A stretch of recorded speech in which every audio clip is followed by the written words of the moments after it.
Welcome back again. Previous module में हमने treatments of goodwill start किया है। हमने कौन सा ट्रीटमेंट देखा वहां पे? हमने देखा if the goodwill amount is not given in old balance sheet. Now will move forward. Treatment 2 is when goodwill is appearing in old balance sheet और goodwill given in old balance sheet. जो भी question में balance sheet दिया है उसमें अगर आपको goodwill दिया है तो what is to be done, वो हमें समझना है in this module. So, an asset side of balance sheet, goodwill is given. Obviously, ये हमने सेम ट्रीटमेंट्स एडमिशन के लिए भी देखा था, लेकिन वहां पे केसेस अलग था because that was admission of partner, now it is retirement और death of partner. I remind you once again, death of partner के लिए यही सेम थियरी आपको काम आने वाला है। तो रिटायरमेंट ऑफ अ पार्टनर का नॉट ओनली गुडविल, जितना भी थियरी पार्ट हमने किया है that you have to apply ditto in death of partner, plus थोड़ा सा एडिशनल थियरी पार्ट हम डेथ के लिए पढ़ेंगे, लेकिन ये तो सब पढ़ना ही है। Okay, now moving forward to this, when goodwill is appearing in old balance sheet, let us understand, calculate the difference between old goodwill and new goodwill. सबसे पहला काम क्या करेंगे? बैलेंस शीट में गुडविल मिलेगा, एडजस्टमेंट में भी गुडविल मिलेगा, उसका डिफरेंस पता कर लो क्या है, इंक्रीज है कि डिक्रीज है, that we will understand first. ये देखो, ओल्ड बैलेंस शीट का गुडविल और either given in question or valued as per the given information। Adjustment में कुछ ना कुछ तो गुडविल के बारे में आपको दिया रहेगा, स्ट्रेट नहीं दिया है, कुछ कैलकुलेशंस के लिए हमें कुछ इंफॉर्मेशन दिया रहेगा as per average profit method या सुपर प्रॉफिट मेथड, तो वो कैलकुलेट कर लो। सो दो गुडविल आपको मिलेगा if it is shown in old balance sheet. तो आगे बढ़ते हैं। Adjust the difference in goodwill by passing one of the following journal entries. क्या बोला मैंने? आइदर इंक्रीज होगा या तो डिक्रीज होगा। तो similarly we have to write journal entry for this. So increase in value of goodwill मतलब क्या? एडजस्टमेंट वाला गुडविल जो दिया है या आपने कैलकुलेट किया है वो goodwill is more than the balance sheet वाला गुडविल। ओल्ड बैलेंस शीट में जो दिया है, क्वेश्चन के बैलेंस शीट में जो दिया है उससे ज्यादा है एडजस्टमेंट वाला goodwill. Look at it, new goodwill is more than the old goodwill, so there is increase in value of goodwill. Goodwill increase हुआ मतलब क्या रे? यस, रेज हुआ मतलब, इन शॉर्ट, है ना? वापस ऐसा रेज हुआ मतलब एसेट को क्या करेंगे? डेबिट करेंगे। So goodwill account would be debited here, difference amount obviously to old partners capital account in old ratio. Old partners that is in this chapter we have all the partners, retirement है, so old मतलब all partners in old ratio obviously. Now let us understand example. ओ ओ ओ ओ ठीक से बैठो, ठीक से बैठो, ठीक से बैठो। बार बार रिमाइंड क्यों कर रहा हूं? क्योंकि ये सब बहुत इंपॉर्टेंट है। ये चैप्टर में तो लगेगा, अगले चैप्टर में भी लगने वाला है। तो जरा ऐसा ऐसा ऐसा ऐसे मत बैठो, सीधा सीधा स्ट्रेट बैठो और कंसंट्रेट करो। चलो, सो एग्जांपल में हमें बैलेंस शीट दिया एबीसी का, goodwill is 30,000। Goodwill additional information में कितना दिया देखते हैं। एबीसी का रेशियो दिया 3:2:1। Goodwill of the firm valued at 60,000। मिला दो अमाउंट, मिला 30,000, 60,000। चलो आगे बढ़ते हैं। Old value of goodwill is 30, new value is 60। पहला काम क्या करना है? Difference, we have to get difference of it. So old goodwill is 30, new goodwill is 60, so difference is 30। Old से न्यू ज्यादा है कि नहीं? तो ये increase in value of goodwill है। पहले 30 था, अभी 60 हुआ, मतलब 30 ज्यादा हो गया ओल्ड वाले से। So this is increase in goodwill. Since value of goodwill is increased, goodwill is raised, जैसे हमने देखा entry. So what entry will pass? किसका एंट्री पास करेंगे? ये वाले 30 का। अभी फॉर्चुनेटली अनफॉर्चुनेटली दो 30,000 है, हम एंट्री किसका पास करने? कौन से 30,000 का? डिफरेंस अमाउंट का entry, not this one, this difference amount का। So here we go. What entry will pass? Entry would be goodwill account debit. That amount is 30,000 to A is capital, B is capital, C is capital। 30,000 को older ratio में 3:1 में divide करेंगे, so that would be 15,000, 10,000 and 5,000। Correct? Goodwill account debit to ABC in their old ratio. This is what we will do if goodwill is given in balance sheet, old balance sheet. Here we go. Moving forward. अभी ये भी समझना है, goodwill will appear in new balance sheet, new value. अगर सिर्फ race किया है हमने यहां पे, अभी तक तो राइट ऑफ ऐसा नहीं बोला है।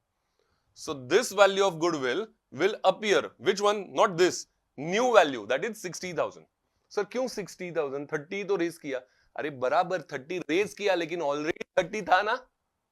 So we are having 30,000 in goodwill in balance sheet, old balance sheet, plus ये रेस किया हुआ 30, ऐसा मिलके कितना हो गया total goodwill? So new balance sheet में how much you will write? 60,000। Simple है कि नहीं? सिंपल ही है, उसको सिंपल ही रखो, बार बार बोल रहा हूं। चलो आगे बढ़ते हैं। जैसे इंक्रीज होगा वैसे डिक्रीज भी हो सकता है गुडविल, ऐसा कंपल्सरी नहीं हर बार बढ़े ही, कम भी हो सकता है। So decrease in value of goodwill मतलब क्या? एडजस्टमेंट में जो मिलेगा गुडविल का वैल्यू कैलकुलेट करके या रेडीमेड, वो ओल्ड बैलेंस शीट के वैल्यू से कम है। So new goodwill is less than old goodwill, तो क्या होगा? Old partners capital to goodwill, इसका उल्टा एंट्री होगा ना, इंक्रीज का उल्टा डिक्रीज के लिए, old partners to goodwill. Again this entry would be passed for difference amount, जो भी डिफरेंस है उसके लिए, और ओल्ड मतलब ही ये केस में जैसे मैंने बोला ऑल, ऑल मतलब हमेशा ओपीएसआर। चलो आगे बढ़ते हैं, एग्जांपल लेते हैं वापस। सेम गुडविल अभी 60,000 है, एडिशनल इंफॉर्मेशन में बोला है 321, goodwill of the firm valued at 30,000। पहले 60 था, अभी 30 हो गया। वापस डिफरेंस कितना आएगा रे? डिफरेंस यस, ये देखो, ये ओल्ड वैल्यू, ये new value, difference is of 30,000, but now this time this difference is decrease in value. क्यों? पहले गुडविल ज्यादा है, अभी कम हो रहा है, ठीक है। सो 60 का 30 हुआ मतलब 30,000 का डिक्रीज हुआ। सो दिस डिक्रीज का we will write entry, since value of goodwill is decrease, goodwill is written off. 30,000 हमें राइट ऑफ करना पड़ेगा।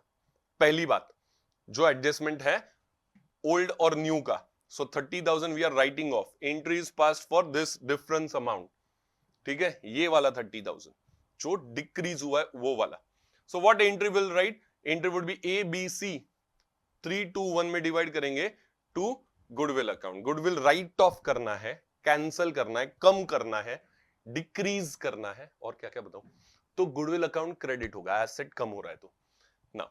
सो 15 10 5 and here we would be recording 30,000, correct. 30,000 से कम हुआ। अभी देखो पहले ट्रीटमेंट ध्यान से समझो, 60 था वो 30 हुआ, इसके लिए हमने पहले 30,000 राइट ऑफ किया। अभी अगर हमें और कुछ नहीं बोला है तो in new balance sheet what goodwill you will write? 30,000 जो बचा है वो। लेकिन आगे जाके एडजस्टमेंट में अगर ये भी बोला कि goodwill is written of, if such goodwill is written off, तो वो जो 30,000 बचा है वो भी पूरा राइट ऑफ कर देंगे। I hope you understand. पहले 60,000 गुडविल था, न्यू गुडविल हमें बताया गया 30,000 है, तो वो हमने 30,000 कम वाला एंट्री डाल दिया। अभी जो 30,000 बचा है that is also written of, अगर ऐसा बोला है, डोंट गेट कंफ्यूज, अगर बोला तो he that is also written off, तो ये एंट्री पास करना पड़ेगा, remaining partners to goodwill for that remaining amount. अभी तो 30 है इसलिए कंफ्यूज हो रहे हैं। Let us take another example. Goodwill पहले 60,000 था, now the revised value is 40,000 suppose, just आपको क्लियरिटी आने के लिए, 30 से शायद कंफ्यूजन होगा। सो गुडविल पहले 60,000, वो हो गया 40,000 अभी, सो 20,000 कम हुआ, तो ये जो एंट्री आपने पास किया that you will pass for 20,000, पहले ये वाला जो एंट्री पास किया that you will pass for 20,000, ठीक है। सो 60 का 20 कम करके हमने 40 लाया goodwill. If nothing else is mentioned 40,000 you will record in asset side, बराबर। इफ इट इज मेंशन्ड कि that amount is also return of, मतलब कौन सा 40,000 भी राइट ऑफ करना है, तो ये एंट्री होगा, okay, remaining partners to goodwill. Are you getting me? I hope it is very clear. 60 का पहले 40 तक लाया, मतलब 20 कम किया as per the adjustment only, क्योंकि नया वैल्यू ही 40 है, तो 20 ऑलरेडी कम हो गया, डिक्रीज का एंट्री किया। Now that 40,000 remaining, if it is not written off, जाएगा balance sheet, new balance sheet में 40,000 दिखेगा। अगर राइट ऑफ करने बोला वो भी, तो ये एंट्री आएगा रिमेनिंग पार्टनर्स टू गुडविल, मतलब ए सी टू गुडविल, बराबर। बी रिटायर हो गया ना। और फिर ऐसे वक्त हम बैलेंस शीट में कुछ दिखाएंगे क्या रे? जो 40 था वो भी राइट ऑफ कर दिया अगर, तो बैलेंस शीट में कुछ नहीं बचेगा। लेकिन ये बोला रहेगा तो ही करने का, अपने माइंड से नहीं करना है। डिक्रीज इंक्रीज का एंट्री करना ही पड़ेगा as per the values, new value and old value.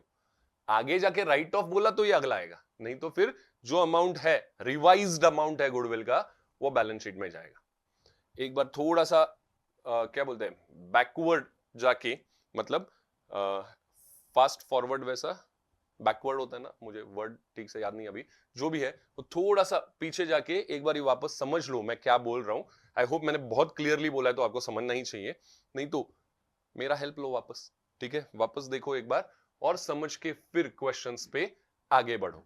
Now the only part I want to make you understand is, now ये देखो, if there is no increase or decrease in value of goodwill, no entries pass. This is also common sense, but common sense nowadays becoming uncommon.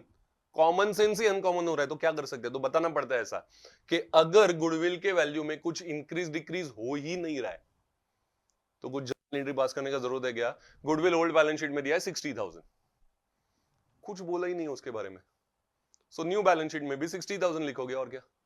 Same value will record if there is nothing mentioned about increase or decrease, if nothing mentioned about writing off, कुछ नहीं बोला है तो there would be no entry for this. Same goodwill copy paste होगा if this is the case. तो ये common sense है, आपको भी समझेगा, लेकिन फिर भी बता दिया एक बार हमारे साइड से. Okay, so here ends this module. Goodwill का ट्रीटमेंट्स बहुत इंपॉर्टेंट है, भले वो एडमिशन ऑफ पार्टनर हो या retirement and death of partner हो, ये एक बार ठीक से करो. Here we are ending our theory part. Okay, so हमने जो भी किया revaluation of asset liability, या फिर उससे पहले भी शायद हमने रेशोज के बारे में मॉड्यूल किया है कि how to get ratios, new PSR, GR, OPSR, वो उसके बाद हमने किया है about those accumulated undistributed profits और लॉसेस. फिर हमने गुडविल ट्रीटमेंट का 2 मॉड्यूल किया. तो ये सब थियरी जो हमने किया है that will also be used for death of partner chapter. बार बार मैं ये क्यों बोल रहा हूं? ताकि आपका टाइम बचे. अगर आपने ये ठीक से किया है तो डेथ ऑफ पार्टनर में जो एडिशनल थियरी पार्ट आने वाला है उतना ही करो, वापस ये सब करने का जरूरत नहीं है.